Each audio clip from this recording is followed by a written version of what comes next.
Hey Jessica.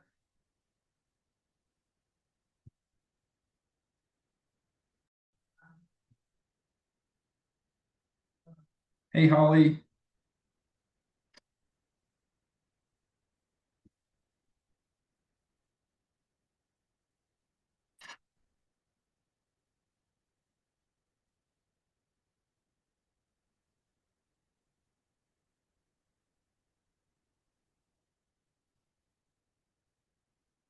Good morning. How are you? Good. How are you? Good. We'll just wait a couple more minutes, or maybe one more minute, and then we'll go ahead and get started.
All right. Well, we will go ahead and get started. So, as I always say at the beginning, thank you for taking time out of your day to be the market expert today. Yeah, let's go ahead and get started. So, if anybody was on last week was kind of a rebound week, is kind of what the whole theme of the whole theme of the market update last week. It was just with the Easter holiday, we kind of slowed down and then we rebounded after that. So this week is a slightly different. So what we are seeing, I'm going to start with our favorite article, my favorite article by Logan. So he says housing demand shockingly positive even as the Iran war continues. And so essentially what he's going to get into and what we're going to get into more in depth is ultimately we've seen the housing demand that had a strong unexpected increase last week. Um, and this came, despite the ongoing wars, concerns, the higher mortgage rates. So it is one of the more positive reports that we've seen since 2022. Again, just because last week we had the rebound and we were not expecting it to continue. So it is what we're seeing, I guess, is the market is proving to be resilient, especially under pressure. We are also seeing that essentially, the external factors, the war, layoffs, all that kind of stuff. We're not really being derailed. It's not really derailing the demand or anything. So what I would say, as we go through this, but ultimately don't assume bad headlines equals a bad market. It's how we take the information and then how we give it to our clients. So the demand is stronger than it appears on the surface. But ultimately, let's dive into weekly pending sales. So, what we're seeing with weekly pending sales is there was a jump year over year. So, we jumped up to 80,258 versus 67,892 from last year at the same time. So, we actually are hitting a multi-year high for this time of the year. If you notice, I mean, we're significantly above where both the year previous were, and then even the year before that. So, um, and then the demand has continued to rise after the holiday rebound. So, like I said last week, we were kind of experiencing what we thought was a holiday rebound, but the demand is still rising. Now, this is national, so keep that in mind. This is not local. We'll dive into our local stats here at the end. Um, but ultimately, what we're seeing is the demand is stronger than expected, even with the higher rates. The recent rate declines might have something to do with that, might be helping the activity a little bit. Um, so demand is at a multi-year high, at least for the pending. As we get down to the mortgage purchase application data, another kind of interesting thing here as we get into this. So the mortgage purchase apps jumped 10%. week to week. Um, and 12% year over year. So we are seeing like a strong rebound, after the kind of the softer data, with the higher rates that we've seen. And then mortgage rates have fallen from the high of 6.64 to a low of 6.29, which is probably also helping demand again. We're kind of always trying to look for that 6.25 area. Now, again, this is a forward-looking indicator, so 30 to 90 days because these are people that are putting in applications to purchase, obviously not closing. So the lower rates are quickly bringing the buyers back into the market, I would say. And honestly, the overall trend is still mixed. The momentum isn't consistent enough because what we want to see is 12 to 14 weeks of positive week over week growth. And obviously, we had some weeks in the past where that's not the case.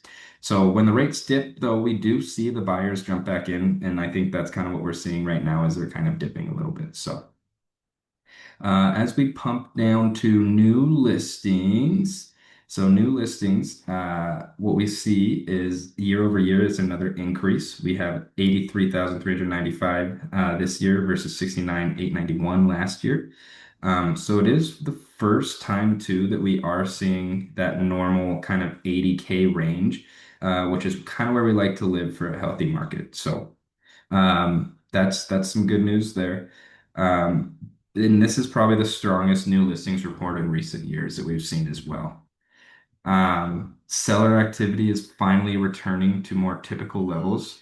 Um, and the supply is improving in a healthy, non-crash way, I would say. So this is growth, but again, if we're looking at the grand scheme of things, we still need to obviously monitor it. But this is good growth that we're seeing here.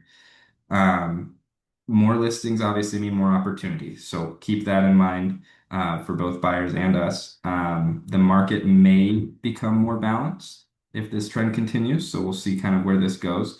And again, just keep that in mind that it's historic growth, but we'll see where it goes in the next couple weeks. Um, but with everything being said here, kind of, with those three things taken into account, this is a more normal market that we're seeing. It's kind of what a normal market looks like, more listings, not a crash. So positive things there. Now, as we move down to housing inventory. Housing inventory, what we're seeing is that the inventory jumped to 765,000, up from 743,000 the week prior, so a week over week. It's still growing at about 4.98% year over year, which is slower than the last year's 33%. But the growth strengthened alongside the higher demand in the new listings. So again, as we see here, we're kind of same slope as the years previous, but we're also still above year over year, which is good. So the supply is expanding in a healthy way. It's not shrinking, obviously. The market is avoiding slipping into that negative territory, which is also good. So I would say as long as we can have, a strong combination of the demand plus the listings plus the inventory growth, then we're moving right towards the balanced market that we would like to see. So ultimately, this is a positive, stable market signal here. More inventory equals more opportunities, so, without having that oversupply risk. And then the market conditions are improving, week over week. So that's 2 weeks in a row too. So we are moving along. So then we get down to price cut percentage. And what we're seeing in price cut percentage, this is probably the only one that we didn't see a huge change in. But ultimately, what we're seeing is that the price cuts did dip to 34.22%, which is down from year over year 36%. A slight decline as demand picked up, which makes sense. And again, though, it's still kind of around that 33% that we're looking for. 33% of homes typically undergo price reductions before they sell. So.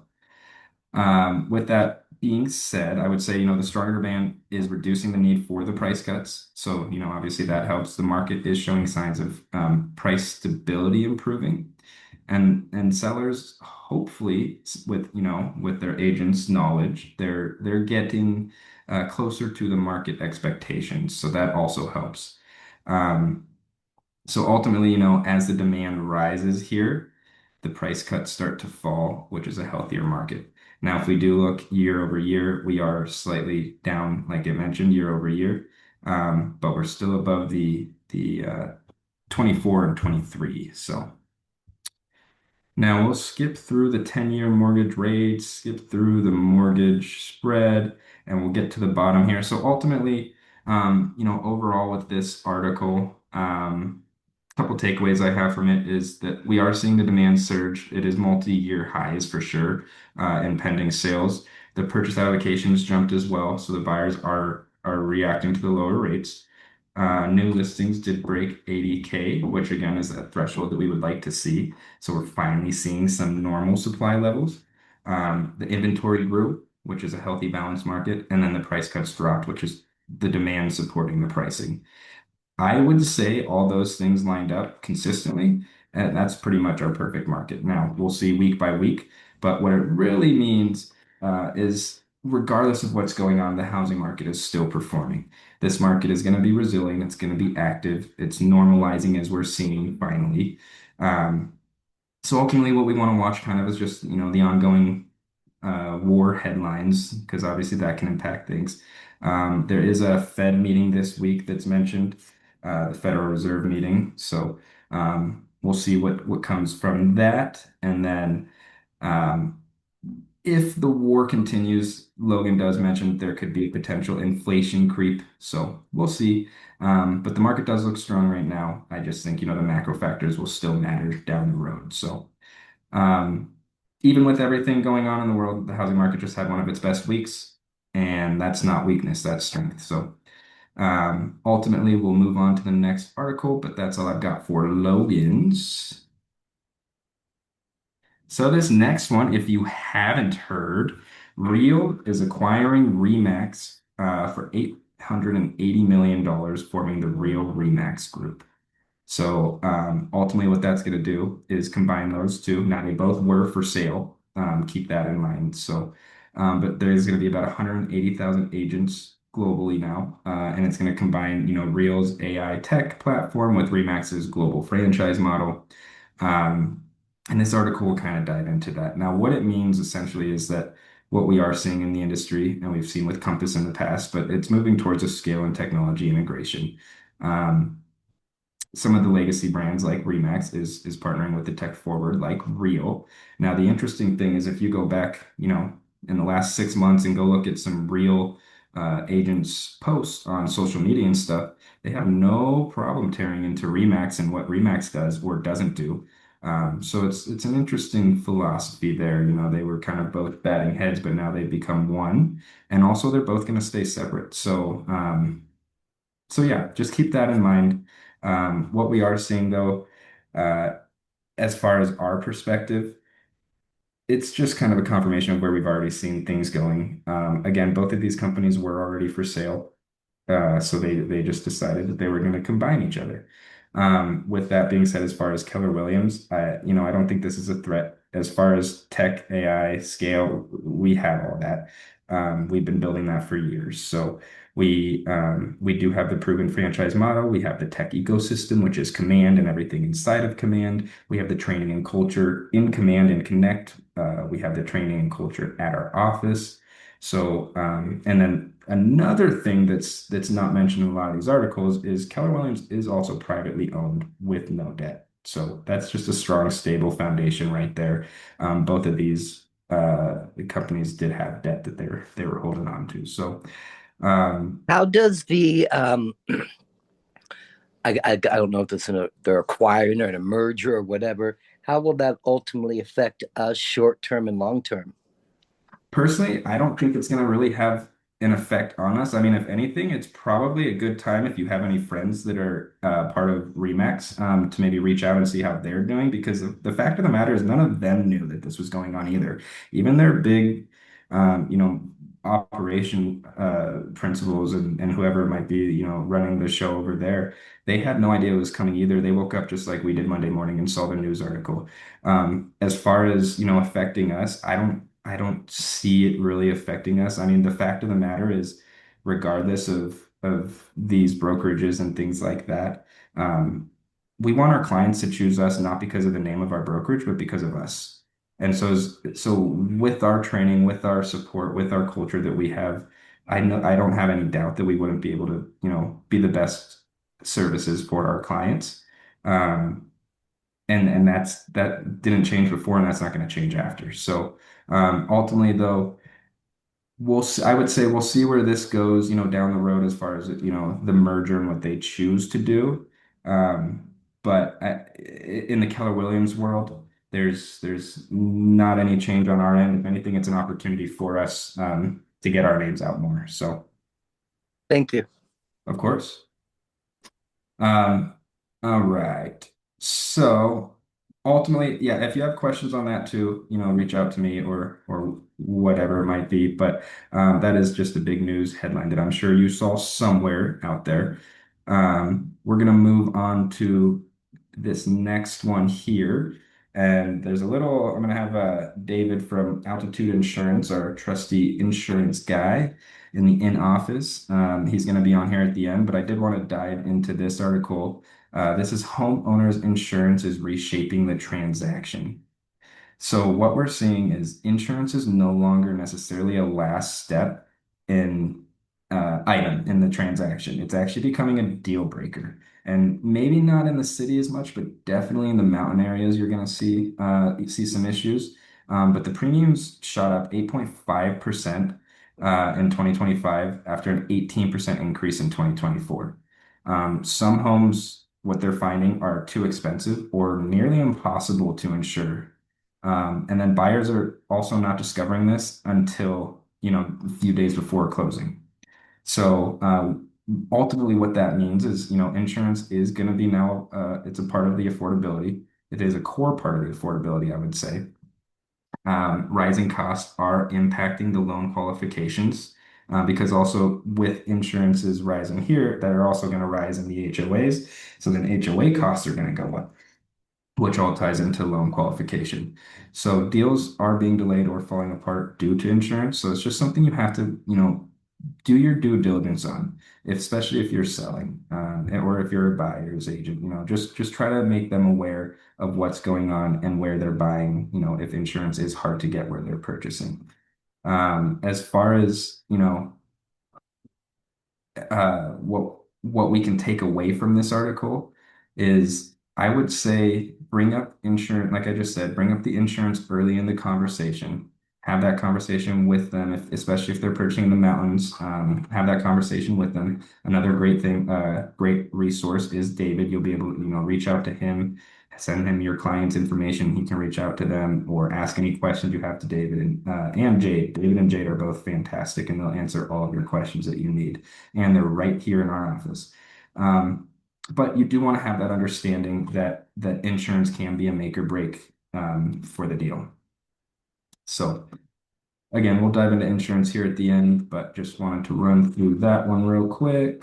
So, next one, first-time buyers shrinking presence, what it means for real estate agents. Now, we did kind of talk about some of the first-time buyers or lack thereof last week, but this article kind of dives into it more. And what we're seeing here is that the first-time buyers have dropped to 21% of all transactions in the market, which is a record low. And now that is done by the National Association of Realtors.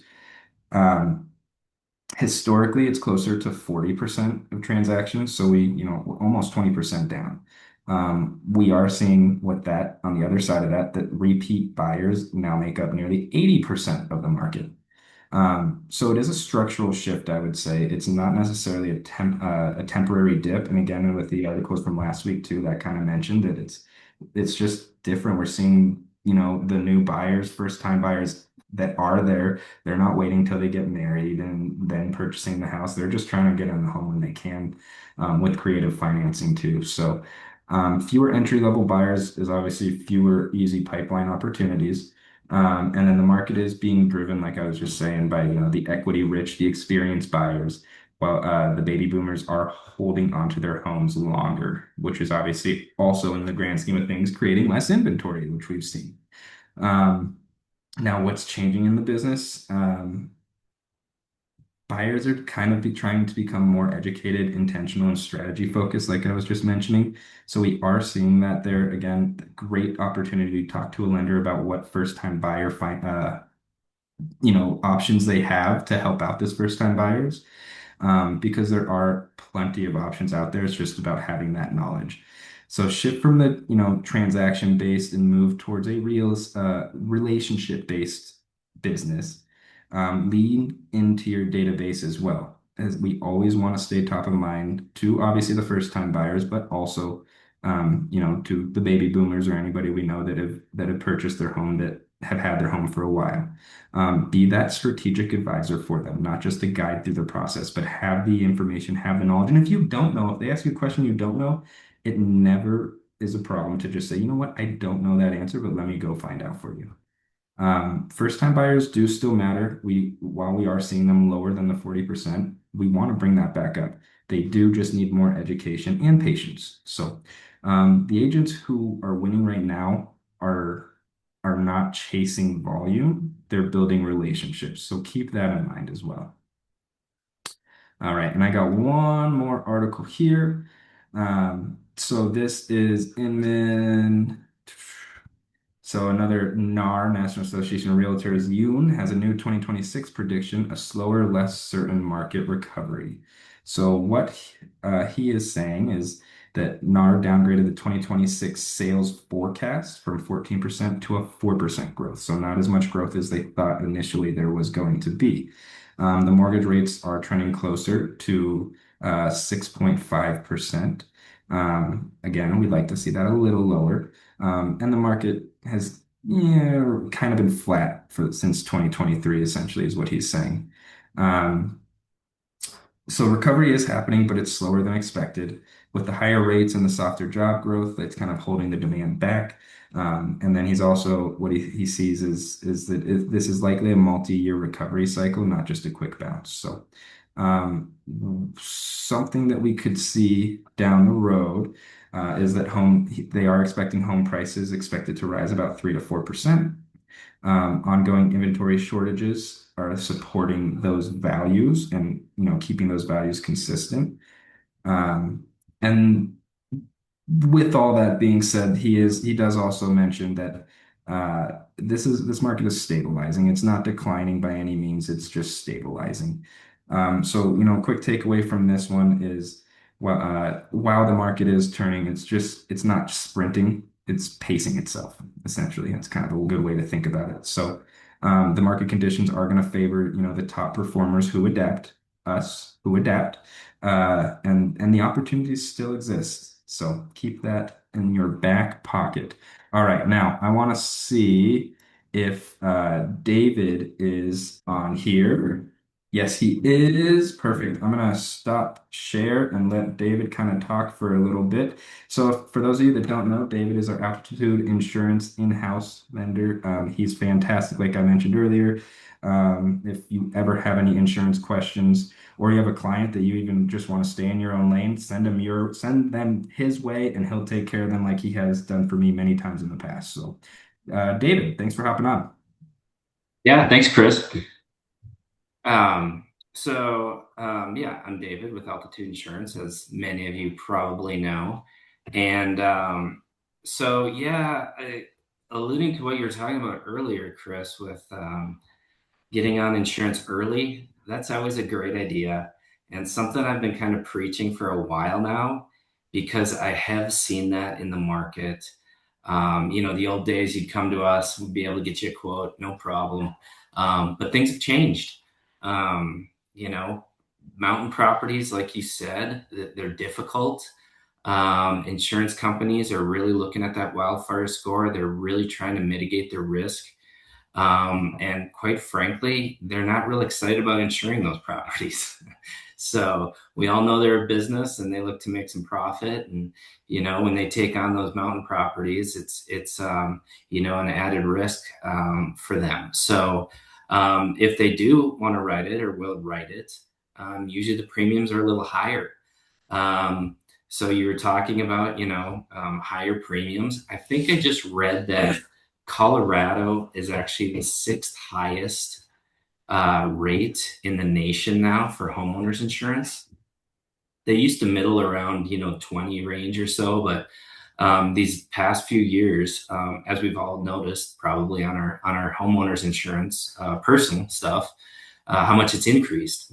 And so yeah, it's really getting up there. It's something to definitely be aware of.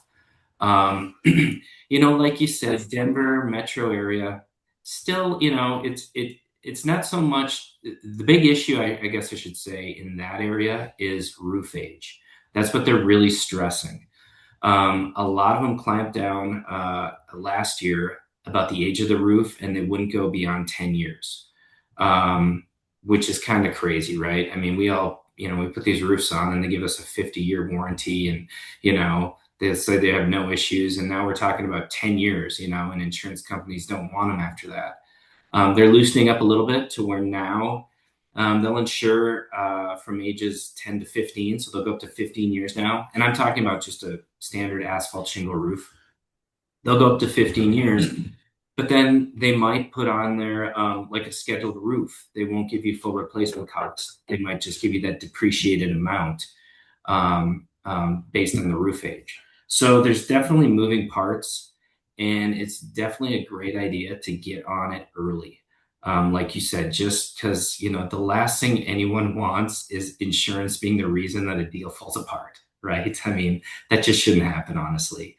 There are avenues, whether if you go non-standard market or you went to the Colorado Fair Plan, but keep in mind, you may get coverage, but you're going to delay things. Those things, to get quotes from those markets, it takes a while. And I'm talking like 10 days, 14 days, I mean, a couple of weeks.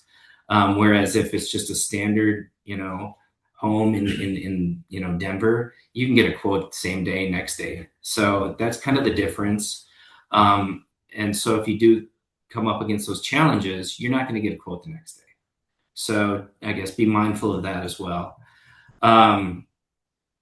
So I just thought I'd touch upon those points, Chris, since you brought them up and I was here. What I was going to talk to you about a little bit was just kind of continuing on about if you're at the team rally this past week. I kind of alluded to loss assessment coverage. And it's really important for HOAs, if you have an HOA, and condos. That's where we see it come into play a lot. So loss assessment coverage is an endorsement on your homeowner's policy. Okay. And what that means simply is, let's say you live in a condo, the condo gets hail, and the master policy of the condo association either has a really high deductible or they don't have enough insurance. Whatever the case may be, they say, okay, we're going to assess every homeowner in this complex $5,000 to get our roofs replaced. Okay. So all of a sudden you get this bill for $5,000. You do have coverage if you have loss assessment coverage on your homeowner's policy or your HO6 in the condo world, which simply means a walls-in policy. Okay. So you would have coverage if you did need to replace the roofs in that case. Now, one thing to note, because this came up from just this week, actually. Somebody came to me and said, well, their condo association is getting new roofs, but insurance denied the claim because yes, there is some hail damage, but they're saying it's mostly due to shingled manufactured defect, and it's caused by granular loss. So excess granulars lost off the shingle, and they're claiming that's why they're not going to replace the roof, which in turn says the insurance company is saying, well, that's wear and tear, right? Or manufacturer's problem, right? They won't cover in that instance. So in that situation, basically the homeowner is out of pocket, whatever they're going to assess for that roof. So similar to a homeowner's policy, in order for your loss assessment coverage to trigger, it has to be a covered peril. Okay. A covered peril, meaning it has to be wind damage, hail damage, a liability claim, smoke damage, something that's covered in the policy. If it's just granular loss, that's wear and tear, that's going to be denied by your HOA's insurance policy. It's going to be denied if you were in a single family home and your insurance company saw that. They'll deny the claim. Okay. So something to keep in mind, that it has to be a covered peril in order for your insurance to respond. Okay. So that was an interesting twist based on, the timing from just what I spoke about. So I thought I'd share that story with you. But again, loss assessment coverage, so important on your condo buyers. And the coverage is so inexpensive. It's not going to make or break a deal by any means.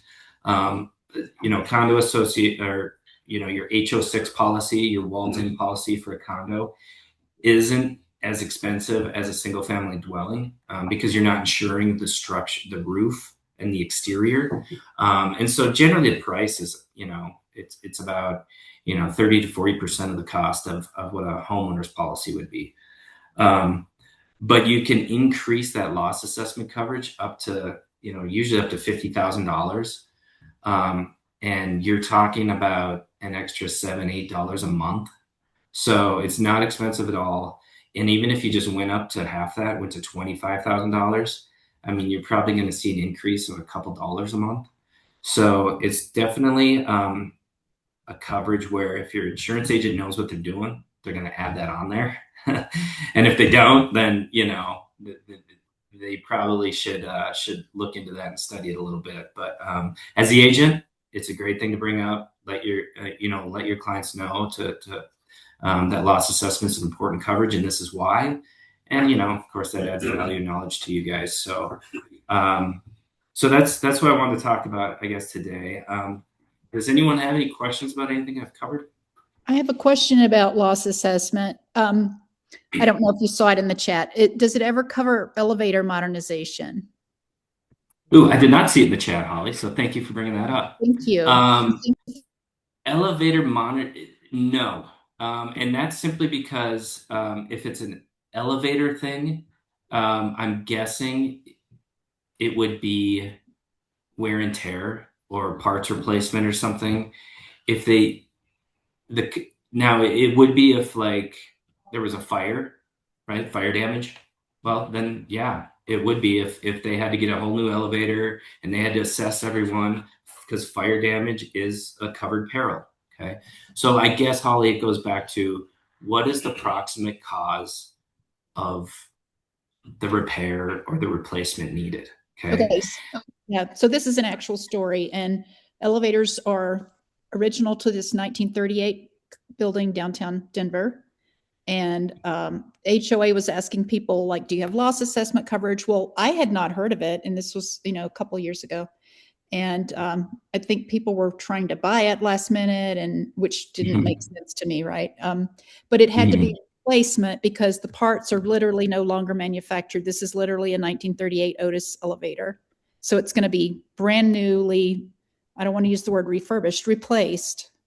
And it's 2 elevators in a 10-story building, and it's well over $1 million. So very substantial to all the owners. There's only 83 owners.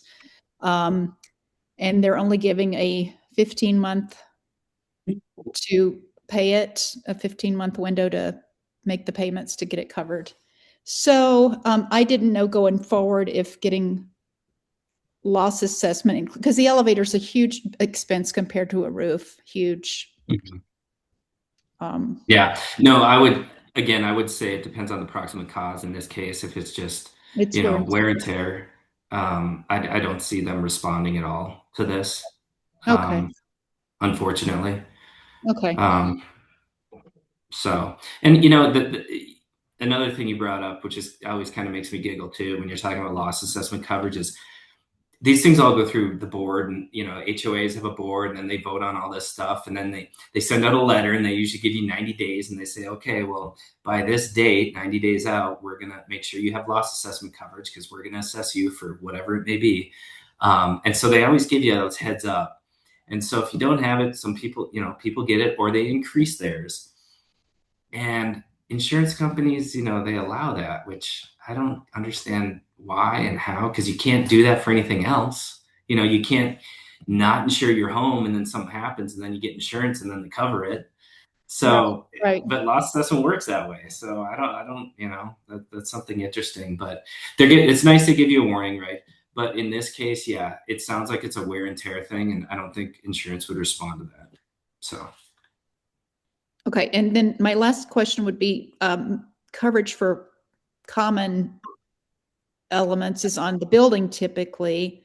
So for the HO6 policy is what the loss assessment would cover, right? The same thing that the HO6 would cover, or no? I'm not sure I yeah. understand. So in common areas, yeah, it would apply to common. So your your um your HOA master policy would respond to the common areas. They have insurance, whether it's property or the liability, right? Mhm, And so if there was like a liability claim at let's say the community pool, mhm. and they had to pay and they assessed homeowners, that would be covered by loss assessment. Oh, So good. Okay. it does cover the common areas. Your policy does, if something were to happen, and it's usually something like that, like a pool or the rec center, or the tennis courts or something like that. You would have coverage for that with your loss assessment if it was a covered claim. Got it. So if it's not wear and tear, and if it's like a Yeah, major event, and if it's not covered by the HO6 walls in. right, Okay. right. Okay. Yeah. So your HO6, similar to your homeowner's policy, has two parts. There's a property piece and there's a liability piece. Okay. Um, the HO6 it's walls and coverage, but they're talking about property there. Okay. So the HO6 covers your walls, your flooring, your cabinets, in your personal property. Um, but then that liability piece is where the loss assessment part comes in. Okay. So that's part of the liability of it. And so if someone was hurt, or hail damaged the rec center, your loss assessment would respond to that. Okay. Thank you. Mhm. Yeah, thank you, David. Any other questions for David? Great. Awesome. Well, there was some awesome information there. So again, thank you for taking time out of your Tuesday, David, to hop on here and share all that knowledge with us. You bet. And yeah, if you have any other questions or follow-ups, you know where to reach me. I'm in the office every day. Give me a call. So either works. Yes, and I don't know if that's the preferred way is just to send contact information to David, but I have definitely done that when I had a client that needed help. So he's definitely there to help us at any time, just a phone call or an email or a stop by the office away. Thank you, David. Yeah. Thanks, guys. All right, guys. So I'm just gonna finish us off here. We're just a couple of takeaways from the grand scheme of things. So ultimately, let's connect the dots here. So we have the demand surge, multi-year highs and pending sales. We have the buyers came back fast when the rates dipped. New listings finally hit normal levels around 80K plus. The inventory is growing in a healthy way, and the price cuts are declining, which is showing stronger pricing stability. That's not a weak market, that's a functioning market. But there is a twist to that. At the same time, we're seeing first-time buyers at record lows. We're seeing boomers and repeat buyers are dominating. We're seeing that the insurance is now impacting deals. We're seeing the overall recovery is slower than expected, and we also are seeing some general shifts in the grand scheme of our real estate world with the merging. What does this mean? It's not a simple market anymore. This is a layered, a skilled-based market where we have to have that knowledge, and all of you are already doing that just by hopping on this class today. Um, this is not a crash. This is not a boom. We're not frozen. This is a resilient, shifting, opportunistic market. Buyers are active, but they're going to be selective. Sellers can win, but only with strategy. And deals are happening. There's just needs more guidance required. So what we're going to do, keep our eyes on in the future. We're gonna monitor kind of those mortgage rates hovering in that 6.25 to 6.5 zone. Kind of see where the inflation and the war headlines go, if that's going to potentially impact anything. We're gonna keep an eye on the inventory continuing to normalize and see also if this demand can sustain these higher levels. What it means for us, this is a kind of market where average agents might struggle, but skilled agents with the knowledge and education are going to separate fast. Because now we need to explain the market clearly. We need to guide, not just open doors for people and unlock and put the house on the market. And we need to solve problems such as the insurance, the financing, the strategies for those buyers as well. So ultimately, the market is proving that the agents who adapt win, and the ones who wait will get left behind. So keep that in mind. Again, thank you for all of you hopping on today. I appreciate just taking the time out of your day so that you can better yourself and be more of a market expert. And as always, if you ever have any questions, please don't hesitate to reach out to me. Hey, Chris, quick question. Thank you. Quick question. Yes. Do you have time for a quick question? Yeah. So you mentioned that 30 some odd percent of homes are going into a reduction phase. Any data on like by how much? I mean, clearly they're overpricing or not pricing with the market for I don't have the specific data off the top of my head of what the average reduction is. But I remember, I want to say 2 weeks ago or 3 weeks ago when I was doing this, there was an article that was saying for those sellers that are essentially chasing the market or, thinking their home is worth more than it is, Mhm. the price reduction is significantly more than like 40 to 60% more than if they were, in the right range. So again, that's kind of just the whole idea. You want to make sure that your sellers are aware of where the market is and have those tough conversations of what it looks like if you're going to have to price cut. Mhm. But no, like off the top of my head, I don't have what the average. I wanted to say, don't hold me to this. I wanted to say like it was like 10K versus 41K was um the average price reduction that was mentioned in this article for like 10K price reduction for the average home that's not chasing versus a 40K price reduction for the homes that are chasing Okay. Thank you. from their initial list. But yeah, I'll see if I can find that information to you and send that out to you too, Holly. Awesome. Any other questions, guys? Perfect. Thank you, everyone. And go Thank you. enjoy this Tuesday. Well, it looks like we don't have any rain right now because I think we're going to get a lot of rain this week, which is good. It's very good. Yes. Thank you. Bye. Goodbye, everyone.